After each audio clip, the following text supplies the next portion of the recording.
Welcome back to NBL Overtime. It gives me no greater pleasure to welcome in our new guest, Josh King, the new head coach of the South East Melbourne Phoenix. Welcome in. You've barely even been here and you even walked to studio.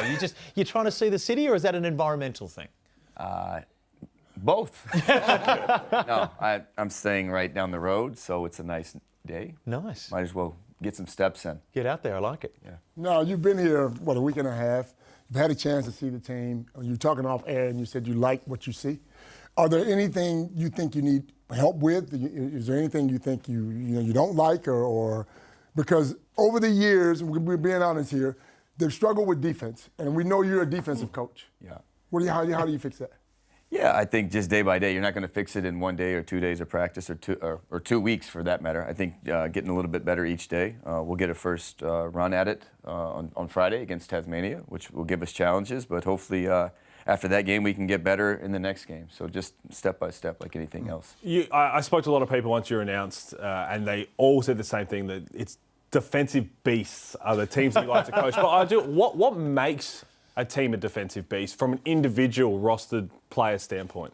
Yeah, a little bit of that is what you recruit to. I mean, in the off season, you got to recruit guys that you think can play defense. Obviously, there's two sides of the ball. There's offense and defense. You got to recruit to this, but it's really just holding guys accountable, and there's a standard every day. If you want to, there's no, to me, really a lot of secret in defensive play. It's a lot of heart and hustle. Anybody can be a solid defender. Obviously, there's guys that play to their strengths, but it's just holding the guys accountable, both individually and as a team. Yeah. You say, talking to you beforehand, you say you're from North Carolina, the great state of North Kakalaka. Yeah. What about your basketball career? You played. Now, I don't want to assume that you was a point guard or a guard, but what position did you play? What was your game like? I wasn't. I don't want to say I was a shooter though. I was a small, undersized two guard. Like myself. Exactly. I don't know exactly. Wait, the small or the shooter? Shooter, giving Both. I'm a small. But Damon. Oh, yeah. No, I played in high school, and then I played Division I basketball, which is a big deal in the States, but I was never a high-level player, but I could shoot the basketball a little bit. Same. Yeah, very much can relate. I want to show a couple of clips now of you when you're coaching. Now, you say you're a defensive beast. I get the feeling why some of the guys are playing defense, because, man, you like to get up and about. There's a bit of yelling and a bit of screaming there. If I'm on the court, I'm probably going to box out and I'm going to hustle. Are we going to see a bit of this? We've had some great coaches over the year that have really come in and lit the sideline alight. Are we going to see a bit of that from you this year? You know, I'm gonna be myself. So if this is who I am, then this is what we're gonna see on the sideline. I can't change who I am, so don't change it. Yeah. We want to see you yelling and screaming, running into the stands and attacking someone. I'm a fashion man. Are you gonna wear that on? Yeah, or are you gonna have this on? Tell us what you're wearing, bro. I'm gonna wear this. Oh, go back to the suit. You're looking good. Hey, listen. To be honest, if I could wear a polo in that game, I'd have been wearing a polo. Yeah. It's just kind of a dress code thing. Yeah. Oh, man, the black on black was great. I like that. I do want to ask, because obviously you're coming into a team that you didn't get to recruit. You're inheriting what's there. For next year, in an ideal world, if you get to control a preseason with a team and you're trying to build this identity, how do you do that? What do you do? What would you like to achieve in a preseason with a new team? Well, are you asking like what kind of players I would like to recruit? Well, in terms of if there's certain things you do in the preseason, like implementing, whether it's bonding or doing any of that, because there's 9 new faces on this Phoenix team. It is still relatively young right now in the NBL season. Sure, yeah. I mean, that's something actually, you know, I'm an American coach, but I coached in Europe the last 7 years. I did, you know, when I took over at Ludwigsburg, we had 11 new faces. So it's something in Europe, from year to year, you're usually getting 8, 9, 10, 11 new guys. So ideally, I want guys that can play on both sides of the ball, both offensively and defensively. Guys that are willing defenders, you know, but you also got to have guys that put the ball in the basket too. Like, we can talk about defense, and I am a defensive guy, but at the end of the day, you get the win for getting more points than the other team. Did you see today, you've already seen things from the NBL, you've been watching it, I know you've had run-ins with Jack McVeigh, Sam Wardenberg, but Ariel Hookporty, who you know very well, he had a dunk called off today in the Knicks, which I'm sure you would have seen that. But talk to us a little about those past experiences with NBL players. Yeah, I mean, if you even if you look at, I was just watching when you guys had New Zealand up. Matt Mooney's played in the BBL.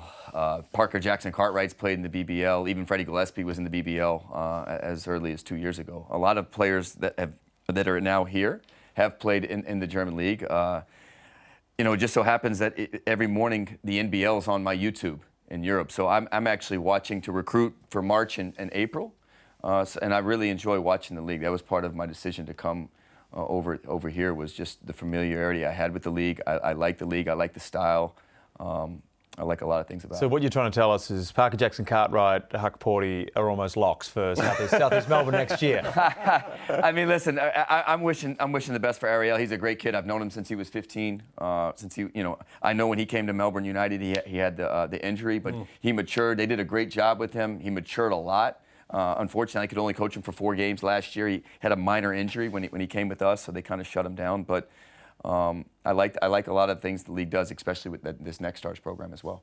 And Coach, because you didn't get a chance to pick this team, what would you be happy with at the end of the year? We brought you back at the end of the year. What, if you don't win a championship, what else would make you happy? I think just getting better step by step, day by day.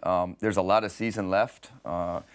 Every team has their struggles. We've had our struggles early in the season, and I think any team in any league around the world, you want to be playing your best basketball more towards the middle of the season, towards the end of the season, and I hope by the end of the year that's what we're doing. Yep. Now, your assistant coach Sam McKinnon is an icon here in Australia, like an Olympian, NBL MVP, champion. What's been the relationship like, the transition between yourself and Sam? Yeah, no, it's been pretty good. I met with Sam and Luke on Sunday after the game, just right up the road here.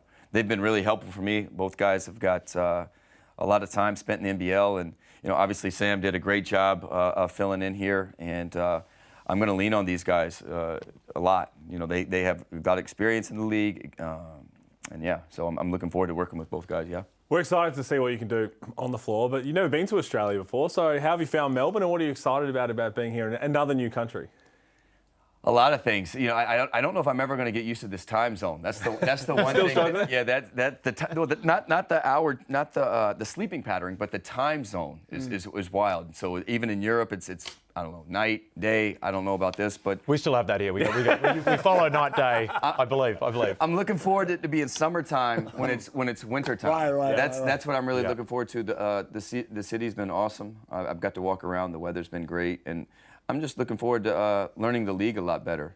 On topic of learning the league, of course, you spent a lot of time in Europe. The differences between the NBL game and the European game. We always hear about the difference between the NBA and Europe. We have a look at your European. There's a lot of Bundesliga right there, which is a very, very good league. So as more we see of the Bundesliga, the more it speaks to your credentials right there. But what are the similarities and maybe the differences between the Euro game and the NBL game that you've seen so far?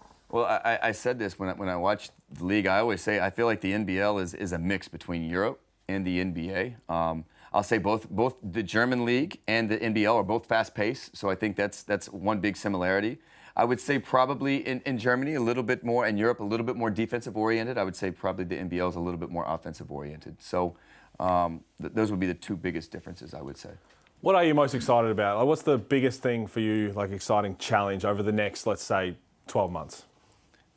Well, I'm excited about it. I'm a young head coach, and I've never taken over for a team in the middle of the year. So I'm embracing the challenge because there are challenges with this. I'm looking forward to that. And then I'm looking forward to, at the end of the year, kind of evaluating this whole situation and then building a roster for the next season. But it's step by step. And I'm just looking forward to actually practice tomorrow and getting ready for Tasmania on Friday. Now, just what's your attitude like when it comes to excuses? Like, because there's a lot of travel going on. We got one team in the league that's not even in the country.